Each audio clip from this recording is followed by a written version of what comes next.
મિત્રો એએનએમ અને જીએનએમ બંને જ અભ્યાસક્રમો મેડિકલ અને હેલ્થકેર સેક્ટરમાં નર્સિંગની તાલીમ પૂરી પાડે છે. જ્યાં એએનએમનું full form auxiliary nurse midwifery છે, જે 2 વર્ષનો એક બેઝિક નર્સિંગ કોર્સ છે. આ કોર્સ ધોરણ 12 આર્ટ્સ અને સાયન્સના વિદ્યાર્થીઓ કરી શકે છે અને આ કોર્સમાં તમને નર્સિંગની તમામ બેઝિક બાબતો શીખવાડવામાં આવે છે, જેમ કે દર્દીઓની દેખરેખ કરવી, તેમને સમયસર દવા આપવી, ગર્ભવતી મહિલાઓ અને નવજાત બાળકની સંભાળ રાખવી જેવી બેઝિક બાબતો તેમજ નર્સિંગના તમામ મૂળભૂત પાસા તમને આ કોર્સમાં શીખવવામાં આવે છે.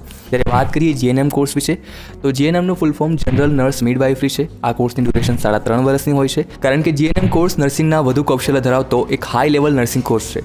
આ કોર્સ ફક્ત 12th પીસીબી સ્ટુડન્ટ કરી શકે છે, અર્થાત જેમણે ધોરણ 12 સાયન્સ, ફિઝિક્સ, કેમેસ્ટ્રી અને બાયોલોજી સબ્જેક્ટ સાથે પૂર્ણ કર્યું હોય તે વિદ્યાર્થીઓ જીએનએમ કોર્સમાં એનરોલ થઈ શકે છે. આ કોર્સમાં તમને એએનએમ કોર્સના તો તમામ વિષયો શીખવવામાં આવશે. આ ઉપરાંત તમને સિરીઝ બદલવી, બ્લડ ટેસ્ટ લેવું, ગ્લુકોઝ ચડાવવું, દર્દીઓના કોઈપણ ટેસ્ટ માટે તેના સેમ્પલ લેવા, ઓપરેશન થિયેટરમાં ડોક્ટરોને મદદ કરવી, તેમજ જરૂર પડવા પર કયા દર્દીને કઈ દવા આપવી વગેરે જેવી જટિલ અને તમામ બાબતો તમને જીએનએમ કોર્સમાં શીખવવામાં આવશે.